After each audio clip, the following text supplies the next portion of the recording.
Byrd. I want to play a song today that I think my fans are either going to hate, two, they've never heard the song, although sometimes I don't believe that when people say that, or three, they might hate it once they hear it.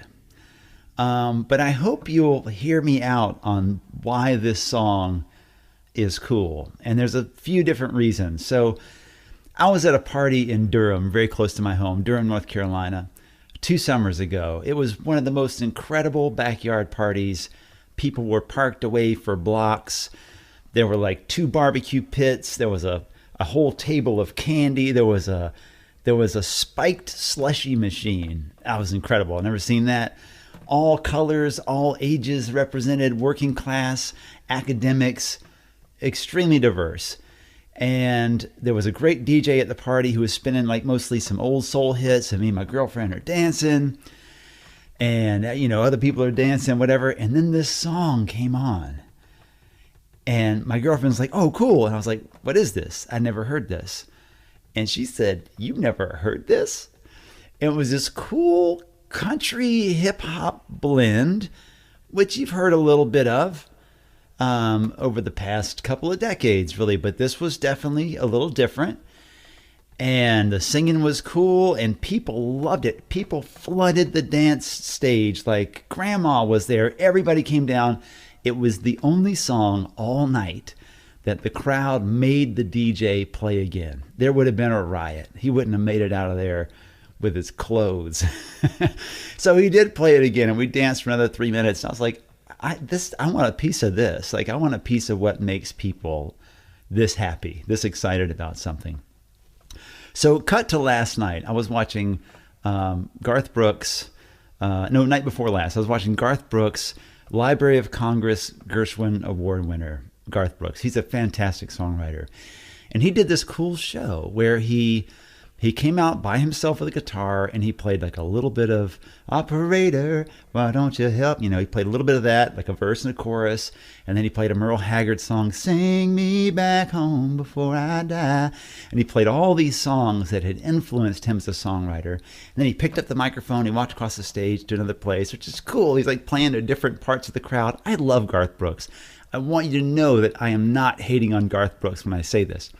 So he picked up the microphone and he went to another place, and he said, "Now we get to this music that's got a little special to it." And people laughed. He's like, "Yeah, it's a certain indescribable," that's the word that he used, indescribable something to these songs. And he played "Sitting on the Dock of the Bay" by Otis Redding, and he played "Ain't No Sunshine" by Bill Withers. And I'm talking to the TV like we do sometimes. I'm like, "Garth, it's blackness. The thing that you can't describe is blackness." And I love Garth, and he's brilliant. He's a really smart guy. I'm sure he knew that that was what the difference was. He decided not to say anything about it, or it didn't feel important to him to say anything about it. I don't know. I would have taken the opportunity to say something about that just because of the historical erasure of that culture from country music, the culture that basically created it. I mean, how can you have a bluegrass band without a banjo in it? How can you have, like, that was the hillbilly instrument. Every hillbilly record, when hillbilly music started to be a thing, had to have a banjo on it. Where does that come from? Where does that music come from? Where does that use of the pentatonic scale, the pentatonic minor in a major key, where does that come from? It all comes from Black Americans, right? So I would have taken the opportunity to say something about it, but he didn't. It was an awesome show. I loved it. I watched it. Still love Garth Brooks. I'd play with him any day. I would have a sandwich with him. And just like, if the rule was I couldn't tell anybody I did it, I would still have a sandwich with him just to hang out with the guy. I think he's awesome. So this song, back to this song. So this song was on the Billboard Hot 100 for longer than any song in history since 1958, which was when the chart was created. It was on the country hot list, hot country list, whatever. It was on the Billboard country chart at number 19 when they pulled it and said it wasn't country enough. And of course they claimed that that was not racially motivated, but you don't always know when you're racially motivated, right? Mostly you don't know if you're being a racist. Most people who are being racist would say, "I'm not being racist." But Big and Rich were doing stuff like that 17 years ago, and they were on the country charts. But black people in country are expected to make country music the way that white people make country music. That's the standard by which they're judged. So I think there was some racism involved. I mean, it's not that important to me. Billboard's also a great organization. They've done a lot for the music industry. This is just the way I feel about things. And historically, African Americans have also been erased from cowboy culture, when in reality they were like a third of the people out there, because it was better than what they had over here. And they were ready to get out there and be free and do some work and be judged on the merits of their work, I'm sure. So I'm so excited about this song. And the song itself is much more sophisticated than people seem to think it is. And I've heard people who do cover tunes for a living who wouldn't play this song, or they claim that they never heard this song. And I was just talking to a friend of mine the other day who said, yeah, I wouldn't play that song. I mean, he'll play a whole Tom Petty record for somebody, but he's like, nah, I won't play that song. And it's a thing with musicians. I mean, I've done it too, where we feel like the most popular thing is anathema to our artistry or whatever. But this song is modally complicated. It was recorded in less than an hour in a studio in Atlanta. The original version of it was recorded in less than an hour, all the vocals, which are incredible. And it starts out in A flat and moves immediately to possibly, I guess that's a B9. All I have is a B and a C sharp to go on. And then it comes down to what is most likely an F sharp chord. And then it holds that top note and drops to the E. So it's like an inverted C sharp minor, or it could be an E6. But then later you hear the 808 bass line go from this F sharp down to a C sharp.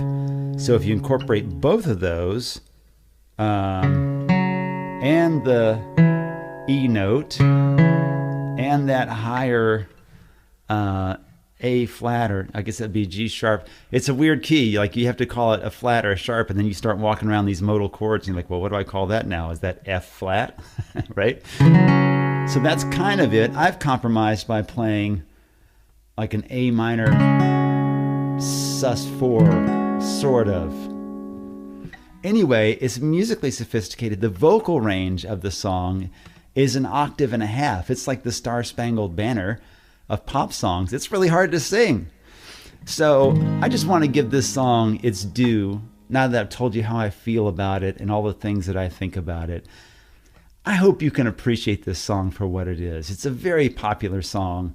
It's a song that a lot of artists are like, I don't want to touch that because it's too popular, or it's too weird. I don't know. I love it. And it's called Old Town Road by Lil Nas X. And I think there's a part in here in the remix that Billy Ray Cyrus did. I'm so glad he got involved in this. There's a verse that he raps that might have been written by him or his writers, or maybe Nas wrote it. I don't know, but I'm going to do the whole thing from the remix version. It goes like this.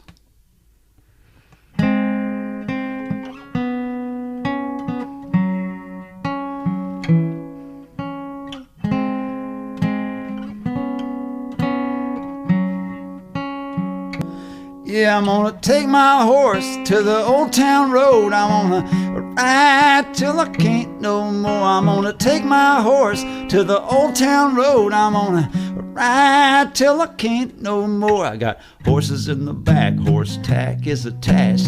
Hat is matted black, got the boots is black to match. Riding on a horse high, you can whip your Porsche.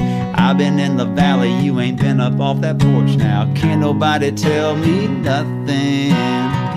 Can't tell me nothing. Can't nobody tell me nothing. You can't tell me. Riding on a tractor, lean all in my bladder, cheated on my baby, you can go and ask her. My life is a movie, bull riding and boobies, cowboy hat from Gucci, Wrangler on my booty. Can't nobody tell me nothing. You can't tell me nothing.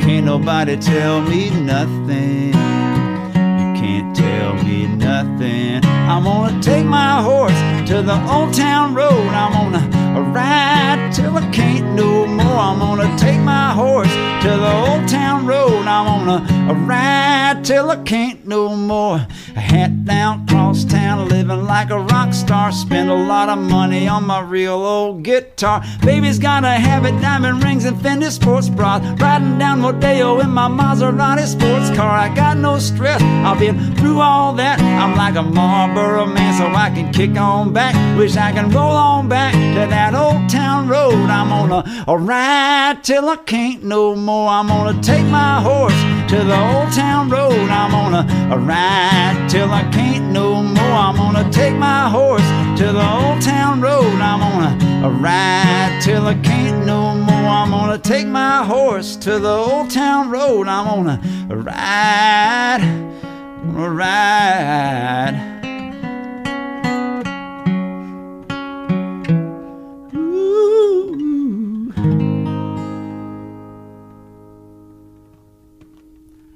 Thanks for listening, y'all.